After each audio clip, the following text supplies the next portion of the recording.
Hey, what is going on, everybody, and welcome to Listen Money Matters. The bitterness of poor quality remains long after the sweetness of low price is forgotten. It's a good one, actually. Anyway, my name is Thomas, and I'm here as always with my good friend Andrew. Andrew, how are you, and what are you drinking this fine afternoon? So good, and I just want to say that amazing quote from Benjamin Franklin I saw on a used furniture store's awning, and I was like, I have to have it. I'm drinking a Boulevardier, which is like Boulevardier. It's like a Negroni when you swap the gin out for whiskey or rye or bourbon. Is it a Boulevardier or a Boulevardier? I think both of those sound better than what I said. You said Boulevardier. I don't know. Yes, but I got one at FinCon. It's a Boulevardier, and Matt convinced Anna to get a Negroni, and they were selling it, they were building it up, and I was like, Anna, it's a good drink, and I don't want to put this brain worm in your head, but I have to say it tastes a little bit like cough drops. No. And then she got it, and she sipped it, and she's like, oh my God, you're right. Boo, Thomas, boo. But a Boulevardier doesn't, so it's the gin that does it. Anywho, I'm drinking a La Croix, so again, boring, but I've got some what is it called? High Noon Double Rye whiskey downstairs that I'll probably have later tonight. It's really good if you can find it. It's really spicy. It's good stuff. I love a good spicy rye. So I'll tell you what. I will have some, but I got to keep mentally, fit for the day. Rumor has it you're coming to New York soon, and when you do, I've not heard of that. It sounds delicious. Bring one, and I will find you a special one, and we'll do like a swap. All right, if I can bring one. I don't check luggage. So, oh shit! Yeah, me neither. I didn't even think of that. Little tiny 3-ounce bottle and bring it for you.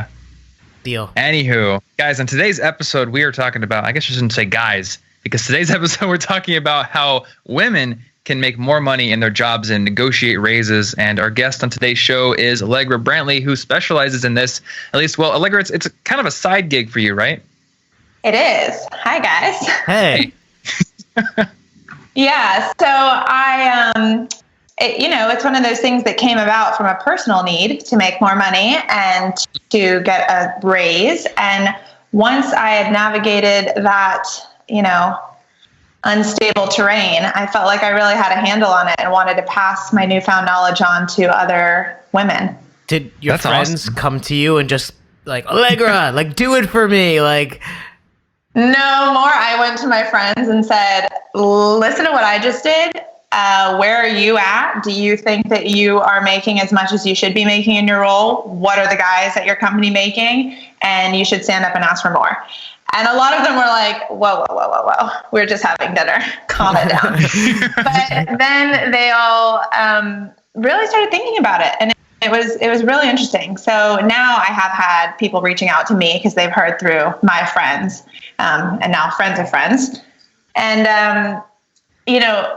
I think at the end of the day, what I really learned was I hadn't grasped my full value as an employee. And once I did, it was one of those things where how could I not stand up and ask for and negotiate a salary? And that's really the headspace you have to get in before this works. So I actually spend the majority of my time just talking to women about how valuable they really are until it penetrates their skull.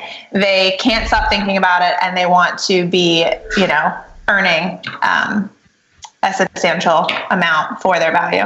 So that's awesome. And then I guess you go forward from there and help them with the tactical negotiation process. Exactly.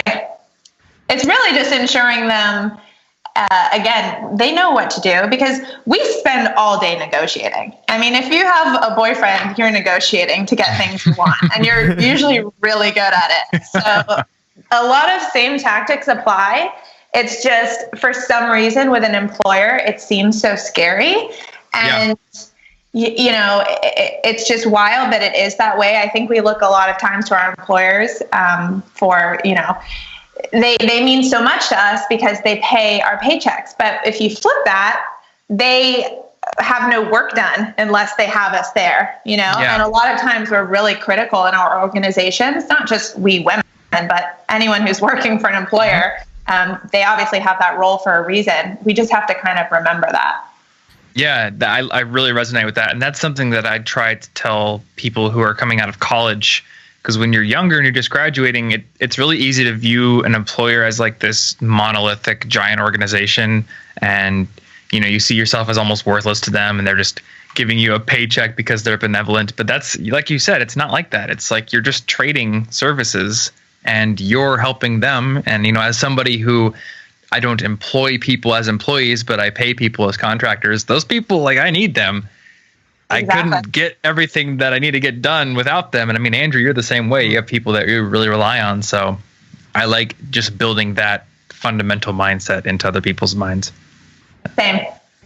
And I think you deal with like people, right? Like, and I'm curious because I have my approach, and I don't know if my approach is good for anyone other than like a short, loud man like me. But I imagine the approach for you and helping your friends to negotiate a salary is much different than, say, how a guy would do it. So I think it probably is. I probably haven't talked to enough guys about how they negotiate. But let me ask you guys this. When you were applying for your first job and you got an offer, did you accept the salary that was offered, or did you negotiate it? My first job, I accepted it, and I celebrated. I was like, they're paying me money. I couldn't believe it. It's tough for me to answer that question, because the last job I accepted was my sophomore year internship. And they told me it's $15 an hour, and I said, cool, I'll take that. I've never had a full-time job after that, so. Well, I actually think you're kind of lucky in that regard, but I will say I also accepted my first time offer. Mm-hmm. I will never forget this, because I had flown to New York for a sad reason, actually, to attend a funeral. But I had been in talks with the Estee Lauder companies for a job, and I actually let them know that I was in the city in case they wanted an in-person interview. They said yes, and so I thought I was going to a fourth interview, this time just in person, and actually they offered me the job on the spot. Oh, wow. Which was such a shock, and I was so sweaty from running from Grand Central, and it was just kind of a hot mess situation. But they, I'll never forget, she said, and that will be, $40,000. Do you accept? And I just said yes. And she looked at me and said, so I can confirm that you are accepting that the salary will be $40,000. And I knew from the way she said it back to me to get me to hurry up and sign, I had done something wrong. But it took me years to realize what I'd done, because coming from Miami, where there wasn't even income tax and I was making less than that, I thought, I just got a $10,000 raise. This is amazing. Not even considering the expense of New York and not taking into that taxation issue. So I really landed in New York just kind of in a huge money crunch, and it went on from there. And I will give credit to an ex-boyfriend who really did guide me through getting my first big raise. And, once I learned that I already, we all know how to negotiate. We all know how to look up online, really just type into Google, how much is a project manager making in New York City with X amount of years of experience? Glassdoor's got it right there for you. I mean, you always need to find out your numbers, but once you have those numbers, there's no reason that you shouldn't be making in that range. And I would say at the top of that range, as long as you can prove that, you deserve it. And oftentimes we all do deserve it. We spend the majority of our life working, especially at this age, so why would we not be, earning at the top end? And then there's all the statistics that, are really just bonkers, that the wage gap can cost a full-time working woman upwards of $400,000 over the course of her career. Wow. Which means she'll need to work 10 plus years just to achieve income equality with a male counterpart doing the same job. And that's can go on many years. And then this is all compounded by the fact that her savings need to stretch in retirement based on an average life expectancy that gives her another 5+ years after men. So collectively, women are losing billions annually in wages due to paid inequity. So we can complain about the unfairness of that and chant about equal work for equal pay, but the only way that something's going to get done about it is if you stand up and ask for it. And it is scary, but it is so worth it. So can you tell us about your personal experiences doing this? Because I'm guessing, to help other people, you have a lot of your own experiences standing up and asking for more money that were successful. Sure. Yeah. So the current job that I work at, I had a startup before this, and I had left the Estee Lauder companies and gone into this startup and just put myself in a ton of debt. And in the end, the startup didn't end up working out. I put it to bed. It was a really great experience, but I thought, oh shit. Oh, can I say that? Yes, you can. Yes. Oh shit. I can't reach you with this ruler. So I thought, oh my God, I just lost all of this time in the workforce, which you hear those stories about women going out of the workforce to start a family and how it's very difficult to get back in. And because they've lost, years off their experience, they're also losing dollars off their salary. But I basically was just in one of those states of panic where I needed to get another job. So I went looking for a company that would hire me, and I totally took another lowball offer. The difference is I was older and I had more wherewithal. So I got into this role that I'm currently in, and it was a sales role. It actually wasn't even a sales role at first, but turns out they needed someone to do sales. I'd gotten in the door and I thought, okay, let me figure that out. And I was really good at it. So a year later, I knew that I needed to be making a lot more money. And so I did one, $10K upgrade in the first year. And then an interesting thing happened. I had a female boss.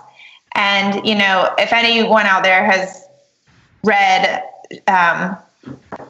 Sheryl Sandberg's Lean In, they know that women are incredible mentors, but a lot of times, men can be, equally or even more important, because at the end of the day, the stats are the stats, and there's a lot more men in the C-suite even today than there are women.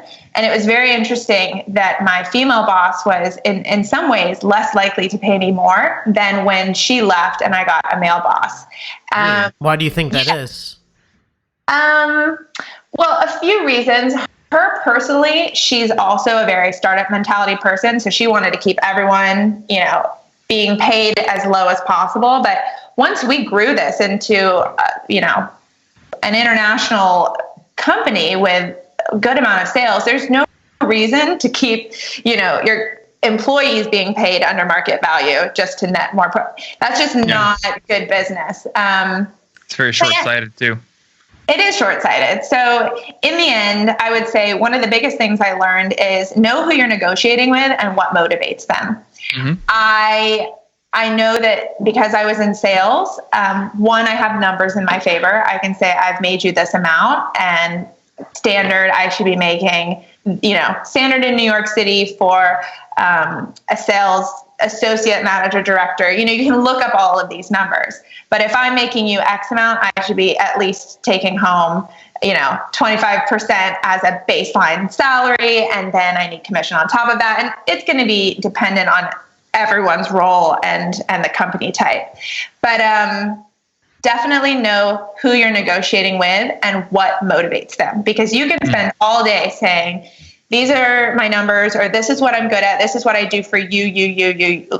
Like, this is how great I am for you. But you need to understand what they care about. Can you give us an example, like say for your female boss or even your male boss, on like how you were able to even perceive what they want so that you can give them that, and get the raise?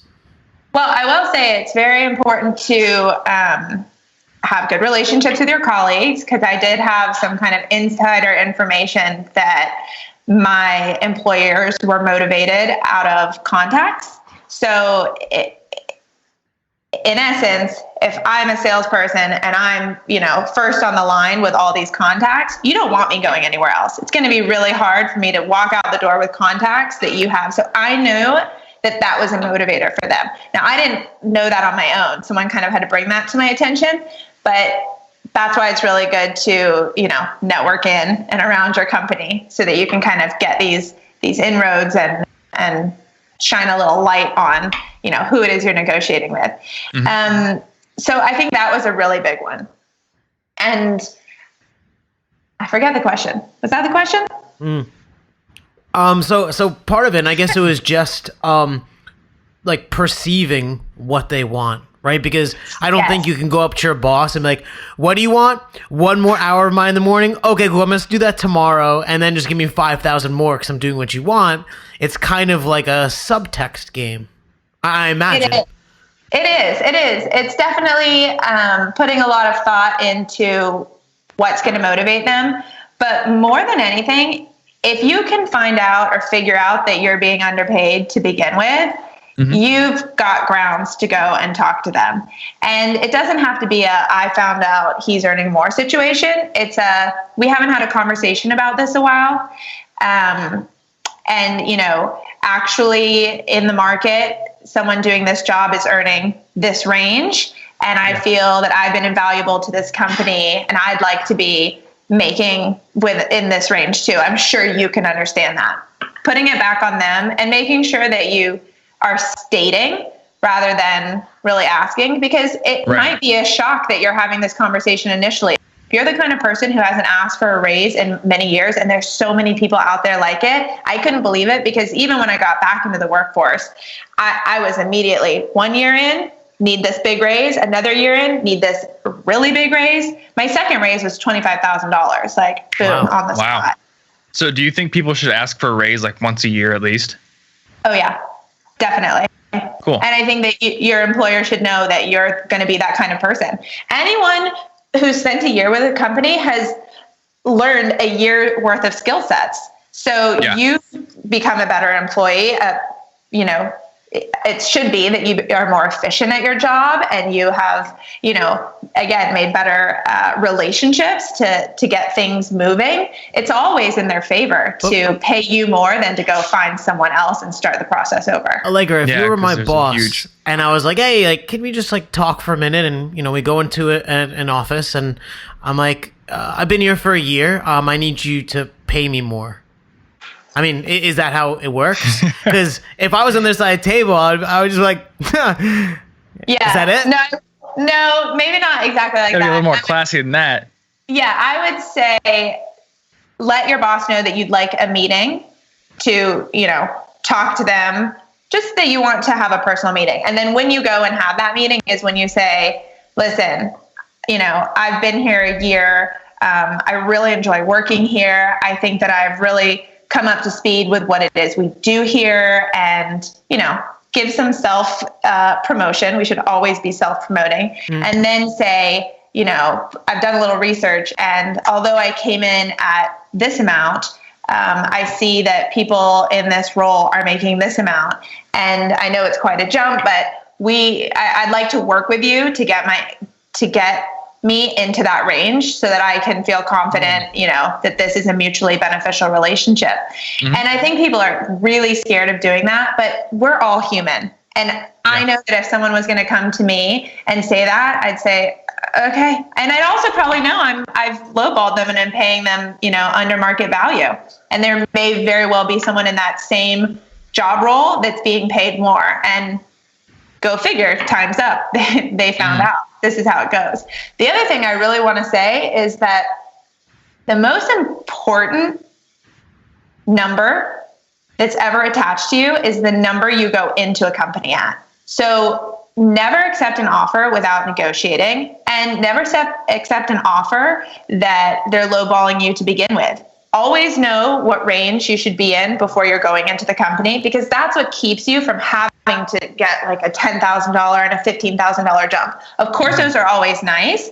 And honestly, I'm of the mindset that you should be moving jobs every 2 years, because if you've done a job for 2 years and you don't know how to do it the best that you can, then And you probably have been a little bit lazy at your job. I think that we're all really, intelligent, motivated, especially millennials. They are just hungry to learn and optimize and be better at what they do. We're proud of what we do. So, there's a great, and I can try and find it and send it to you guys, but basically it's these diagrams that show someone who stays in a steady job over the course of 30 odd years, and it's a very slow incline. And then it shows someone who switches jobs every 2 years. And I mean, the amount of money they can earn over their career span is so huge, because every time you learn new skill sets and you go to another job, you take those with you. And even if it's within the same company and you're just moving to another role, not only should you be getting a salary every year, but you should be getting a new job every few years so that you're growing, expanding. So, oh wow, I just found the graph. On Forbes, it says employees who stay in companies longer than 2 years get paid 50% less. Wow.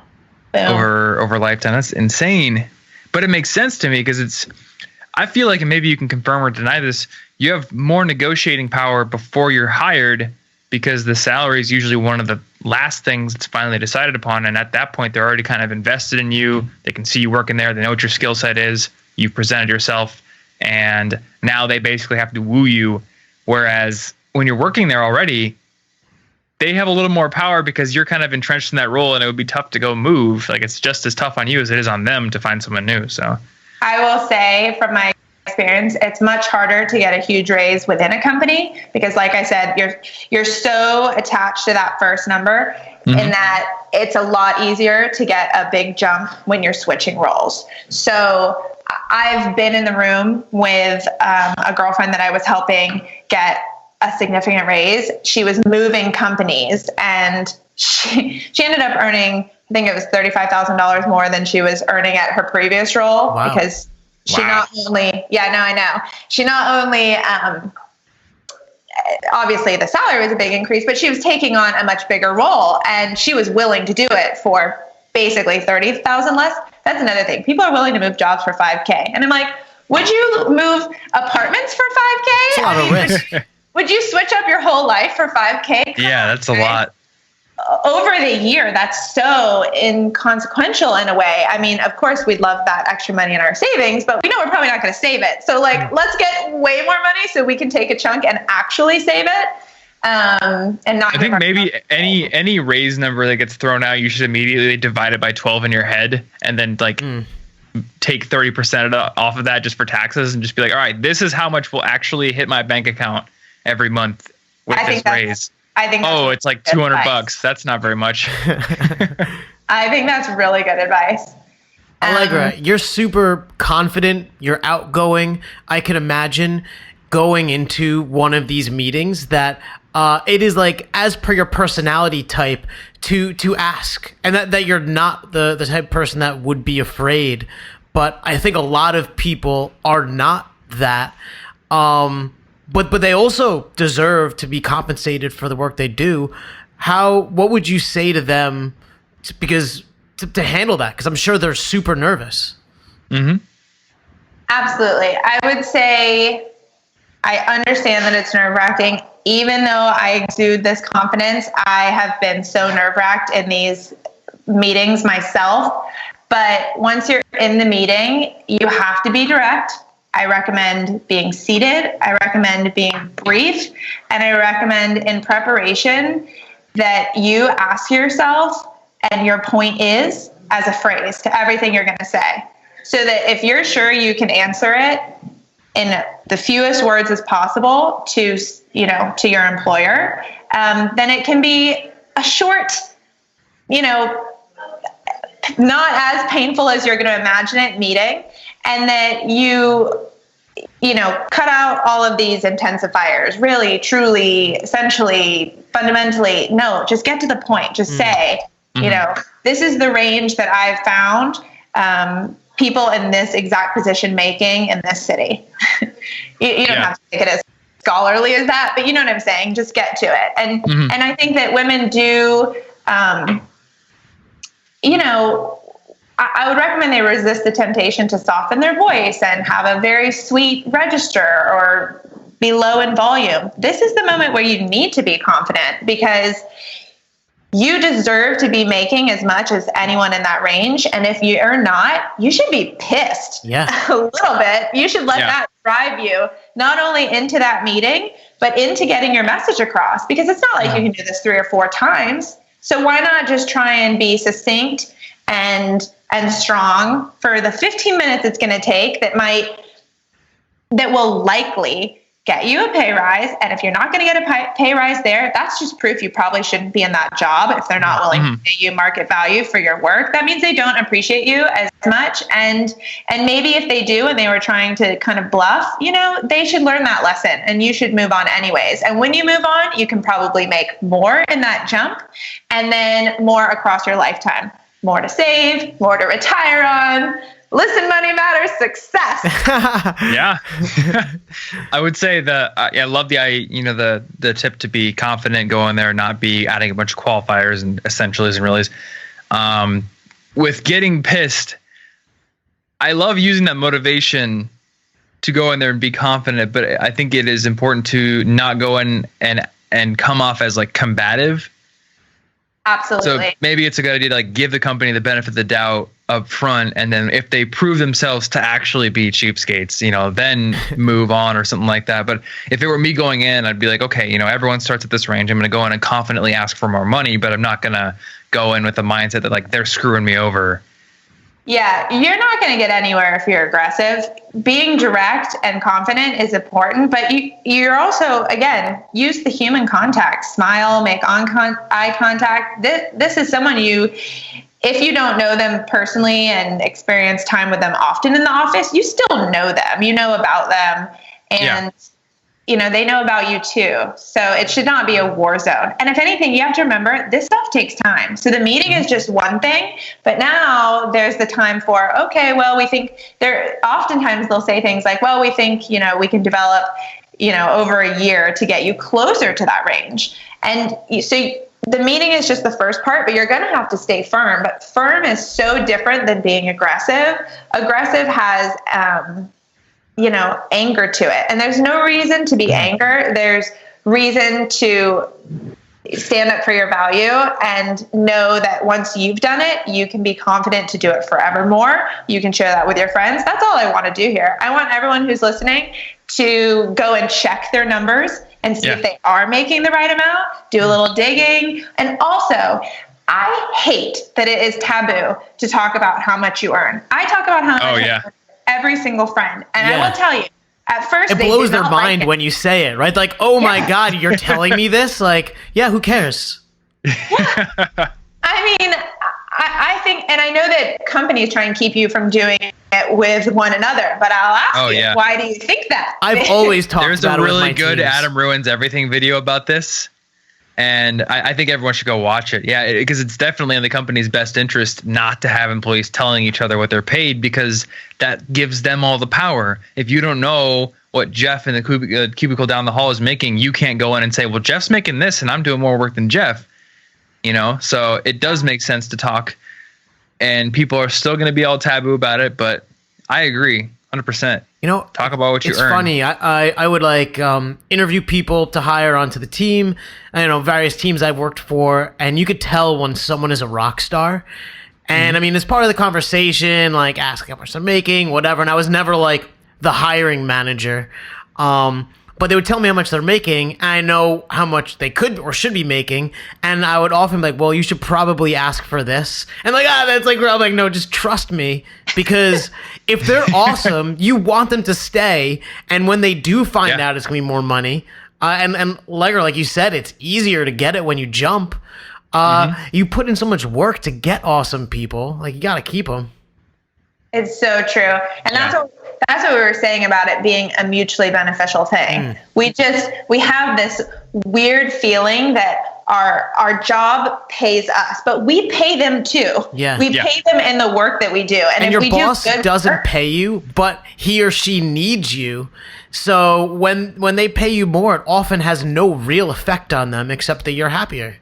Yeah. That's another thing. We get so concerned that it's coming directly out of our boss's pocket. Usually it has nothing to do with them. They just need to go and ask somebody else, hey, I need another 8K for this person because, I think they're great at what they do and they need to be earning more. And they'll fight for you if you fight for yourself. It's contagious. Confidence begets confidence. It's just how it works. Now, maybe we need to reframe it a little bit. Like if you go into the negotiation, say the word pay, but it's not that your boss is paying you. It's that you're trading with your boss or you're trading with your company. So is it a fair trade what you're giving them for what you're getting? Exactly. Is it a fair trade? And do you want to be earning, as much as you potentially can? Yes, we all want to earn more. So why not at least be earning what we're due at this current moment? I really do think everyone should at least go to Glassdoor and figure out if they're in their range and then start talking to friends. Yeah. And, a lot of people say, well, it doesn't matter what my friends are making because, she's a museum curator or she is a retail associate. Good. Know what they make too. Like we should all know what everyone's making in these different jobs because eventually I might have a daughter that wants to be a museum curator and I'm interested in knowing that market. Or, especially people in startups, they have to hire contractors all the time. So how much does it cost to get a website built? And I know someone who's, a freelance website maker. It's good to know. I used to be a freelance web designer. So that was my first experience with figuring out like how much I should be paid. Like my first website, I got paid $350. What? And I drove like half an hour each way to the company. That should be worth $350. Just driving down. I had sit down meetings with the CEO of the company where he like nitpicked every aspect of the website. This is my first one, so I was grateful to be getting anything. But still, eventually within a year, I was like, all right, I'm gonna quote $2,000 for this website, and I was scared. And then they were like, yeah, that sounds good. And then with my website, I asked a few people at some point, after Martin and I had built it, I was like, how much would you have charged to build this website? And they were like, oh, at least 10K at the very least. So yeah, it's just very interesting. I wanted to mention, since you mentioned Glassdoor, just like the other week, LinkedIn released their own salary search tool. Really? So yeah, it's linkedin.com/salary. I don't know if it's more accurate or less accurate or more comprehensive or what than Glassdoor, but you can put in a job title and a location. Here, I'll put in data analyst. I don't know. What are you? You're engineer, are you data, sir. Data engineer. Data engineer for New York City, greater New York City area. It's going to say you should be making $120,000 a year total compensation. Is the median. Winning. So I'm guessing that means you make more than that. a little bit. But, just a little bit. Just a little bit. Couple dozen G's, Allegra, you had brought something up. I'm glad we gotta sprinkle that out there. Thank you, Thomas. Hey, you're the one who gloated when I said the number. Well, you could have been like, "What the fuck, man?" When you do have friends that are working in similar industries than you and you find out they're making more, I mean, that's the biggest motivator. Because either they're better than you at what they do, or they have an employer that believes they're better at you than what they do. So it's really good to know that.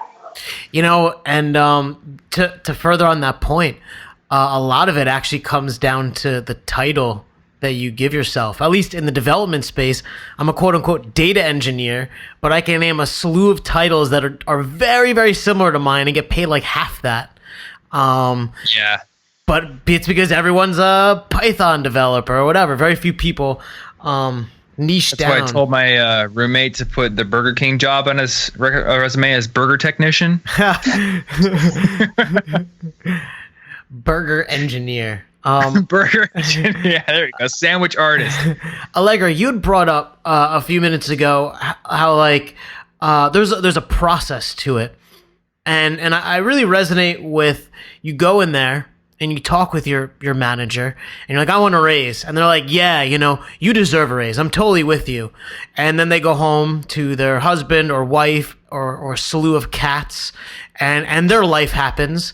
And I mean, they're not thinking about you, right? They have their own things to worry about. And so a week passes and it's not because they don't want to hook you up. They're just not concerned with your salary. They're concerned with their salary. So how do you gracefully guide this so that you're not coming across like an asshole? So you pretend that you're in sales because you are in sales. We are all in sales and we have to sell ourselves.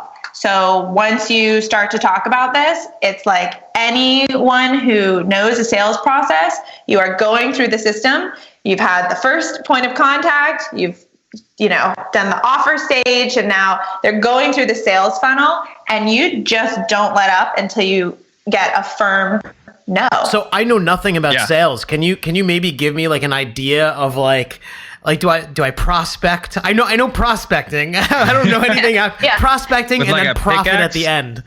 Yeah. So you prospect, which is when you're figuring out, your leads. Who can you go and sell something to? Well, in this case, you know exactly who you're going to sell yourself to. It's your boss or whoever's got, the management ability to decide on whether you can have a raise. So you get the meeting with them, and then you have the first meeting. And so it's funny because in Salesforce, you can literally mark, now I've had the first email out, and then the first, meeting, and then the follow-up on the meeting. And it's just sales and good business is relentless follow-up. It's the same thing in this case. So once you've had a meeting, I would not leave the room without saying, deciphering when you're going to talk about it next. Because if this is news to them that you're coming in for a pay rise, effectively, that they weren't assuming you were going to come talk to them about, then you need to give them some time, or they might need to take some time. And you can say that, when could we talk about this next? And then you get a date locked in. And then if they pass that date, and this happens so frequently, every time I've ever pretty much helped someone get a raise, or even with myself, they say, I say, can we talk about this again in a week? Can we continue this conversation in a week? No one needs more than a week to sleep on, discuss, talk to supervisors, etc. Yeah. They say yes. That week usually blows by.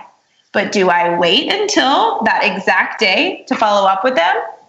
Yes. The morning of that day, if I haven't heard anything, I say, so are we still on for our conversation today? And then they are forced to say, actually, I wasn't able to get to what I need to do. And then you stay on them, because people will try and just push you. And there are some people who get a little too nervous of the process. Even though they've started it, they just don't want to keep dealing with it. And so they'll let it fall off. That's the same thing in sales. Sometimes you can sell to someone who is not quite ready, but will be ready, and you just lose touch with them. Same thing here. So I would just consider it like a sale. All right. I have a question for you that's not really related to getting a raise, but so you're talking about following up. You kind of have to get on people. So I get questions from students who they're trying to get jobs, right? And I tell them, after you apply for a job, you need to call a hiring manager or somebody at that company and say, hey, I applied. I'm really excited. I would love to set up an interview.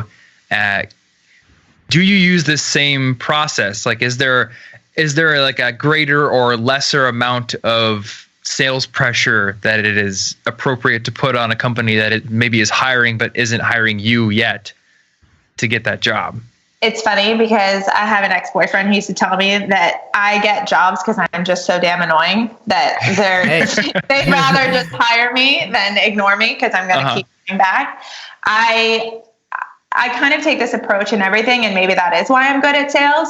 But yeah, the same thing that you would tell them to call the company to. For example, there was a company that I was interested in recently that's so new. There's only 7 people on LinkedIn that say that they work for that company. Well, I reached out to every single person on LinkedIn. And when I didn't hear back, I reached out to everyone on that I have as a first degree connection that they have as a first degree connection. And I prioritized it in order of who I know the best that I think will forward on a resume and a blurb on me down to the least. And even when that didn't work, because this company is so crazy in startup mode, I started talking to everyone about this company. And eventually at some, cocktail thing, a woman said, oh, I was actually on a phone call with someone who I think works there. I can't exactly remember. And the most random contact was the one that ended up working. So it's all about persistence, not just with getting a job, but with getting a raise. And did you get hired? I'm in TBD. Okay. They're in stealth mode. Exactly. Looking good though. Looking good. Looking Okay. good. That is excellent. Because even as a pretty confident person, I always question like what level is too much, how, at what level are you being too annoying? And I guess whatever level I may have thought was too annoying is below the levels that you have gone to and been successful in using. So I guess I could use that as vindication. Be annoying, be persistent. Well, I think it's also the approach, right? Because you could send one email and be the worst, or you could send 10 and they're waiting for your 11th. That's true, yeah. And I think it's also just about being authentic. If you're telling someone, hey, I really want to work for this company more than any other company, and I really just can't stop until we at least have an in-person meeting. Can you give me 15 minutes? I mean, who's really going to say no to that? There's so many people in my life that, they may have to remind me because I'm busy doing things. I'm fake busy. I'm a New Yorker. We're not really as busy as we think we are. Tell it like it is. And they're like, I don't mean to be annoying. I'm like, you're not being annoying. Thank you for reminding me, or else we wouldn't have gotten to this coffee, even though it took 6 months. Yeah. Oh, that makes sense. It's like, I would get back to you, but I'm watching Westworld right now, so. I heard that show was good. I haven't seen it yet. It's pretty good, yeah. Is it? All right, I might have to watch it. I'm watching The Crown right now, so. Me too. Are you? Me too. I'm 4 episodes in. I'm enjoying it. It's good. Have you read all the Wikipedia or do you know all the backstory on the monarchy? No. So the most that I know is I watched The King's Speech. So the first episode of The Crown was like, a lot of this is familiar to me because it's basically follow-up off that movie. And then as I'm listening to this World War I history podcast, Carlin mentions Churchill a lot, which is the reason I started watching. So I know some of the back history of like how Churchill got elected the second time and everything. But otherwise, no. So that means nothing is like history has not spoiled the show for me, which is great. I'm so intrigued by the whole older brother abdicating the throne to be with the divorcee American woman. I mean, that stuff is just... Yeah, it's pretty cool. I have to wait. Really my girlfriend wants to watch it, and I didn't know that, so she has to catch up. Oh, she's got 4 episodes to watch before I can start watching it again. But that's okay, because running your own business means there's literally always work to do. That is true. So I have one big final question before we probably wrap up. Well, then I also have a big one, but go. Okay, I know you. Okay, well, I'll let you do yours after this. So I know that you personally have been helping, your female friends to get pay rises, and there definitely is a wage gap. I'm not sure of all the specifics of what causes it, but it seems like a lot of what you've talked about in this episode is universally applicable to people of both genders, or whatever. So do you think there's just like a, I don't know, cultural norm for guys to be more natural at doing this stuff, or like is there something that women can do to kind of catch up, or do they need to catch up? Is there something that's kind of keeping them down that they can control? So this is my personal belief, so take it with a grain of salt, but I do think that gender roles play into this. Just as we go back in history, I think men have typically been providers, and I think that for some reason, it's more ingrained in them to ask for more money, because if they're providing, why not bring home the most amount of bacon? So usually when I ask that question of, well, did you negotiate your first job role? When I talk to a guy, they usually say yes. And I'm always like, well, how did you know to do that? Who told you to do that? And they're like, well, I don't know. And I'm like, that's just incredible, because I actually have female friends, one in particular who I'm thinking of, who's the CEO of her social media marketing company, and she's hired men and women, and it's gotten to the point where she knows that the man is going to ask for a raise, and that most likely the woman, especially if she's early in her career, is not. And so effectively, if he asks for more than she was putting away, I mean, she can use her money too. And that's how this kind of bad cycle goes, because guys just automatically do it, and women for some reason don't. Okay. Well, so I mean, that is a problem, but it's also actually kind of promising to hear, because at least to me, that means that one of the things that causes the wage gap is something that each individual woman can control just by learning that you need to ask. Definitely. So Thomas basically like read my mind and asked my question, but I maybe want to then throw a cherry on top because I don't know that I believe that the approach, I mean, is the same between guys and girls, and I think that and not to use like whatever words, but guys could go in guns blazing, and I think people may let it go where, you know, and I think Sheryl Sandberg uses this word, like girls may come across as bossy or, you know, be construed differently. So is there a conscious approach to how you word and message it and handle the situation as opposed to like the lack of grace that a guy may do it with? So that's interesting. I mean, I do feel that oftentimes women can get the rap for being too bossy when they're really saying or asking for the same thing as a male counterpart might be. And that's a sticky situation, and it's the time that we live in. And I would say, again, our authentic selves are usually really good, really hard workers, and they want to make our company proud, and they want to, you know, talk about what they do in a good light. And so it has to be this mutually beneficial relationship where they feel that they're getting paid the right amount, you know, equal to a male counterpart, or at least equal to what the job market demands. And so the best approach is really just being honest, because especially if you find out you're making way less than you should have been, you are going to be pissed at first. But the piss is just to motivate you. Once you're motivated, get the meeting. Once you get the meeting, be honest, be direct, be clear, and you'll find out in that meeting whether you're at the right company. Maybe you believed you were, but if you're, you know, somewhere that they're not paying you the appropriate amount of money, then you should take your talents elsewhere anyways. It's just hard to realize at first. So yeah, exactly. I can't be clear enough on the male to female because I'm only one. But yes, I get called bossy often. Always have. I don't mind though. That's a spirit. Who cares what other people think? I think this has been really good. I think that anybody listening, women especially, now have a sort of roadmap laid in front of them for making more money. So Allegra, I know this is kind of like a hobby for you, but if people do want to reach out and maybe ask to pick your brain or work with you, or at least, you know, connect with you, where should they go? Yeah, I guess they can just personally email me. Okay. I'll give you my email. It's ambrantley@gmail.com. And Brantly is without an E. So just BRANTLY. And it'll, I'll be happy to hear from anyone and either, you know, consult with them directly or turn them on to the right, you know, places or information where they can learn more about this. Awesome.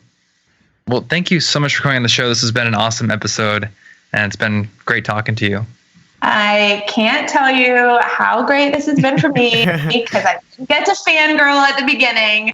But I mean, I told you guys before the show started that you are what got me into podcasts to begin with and helped me get out of debt and just really own my financial situation like a boss. And it's really awesome. And so to be a guest on my first and favorite podcast is truly incredible. So thank you guys for the opportunity to come and talk to all these ladies. And I hope everyone goes and makes an effort to make more money because we can all use more money.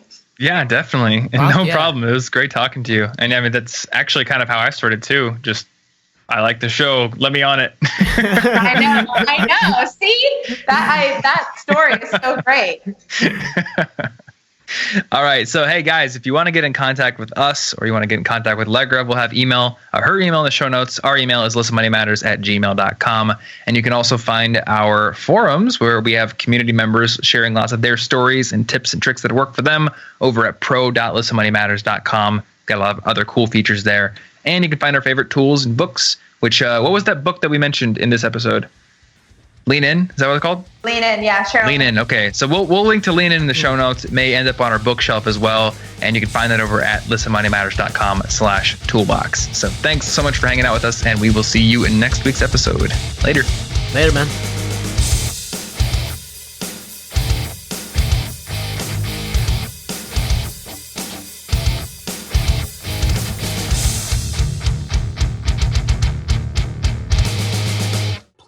tell your friends about this show.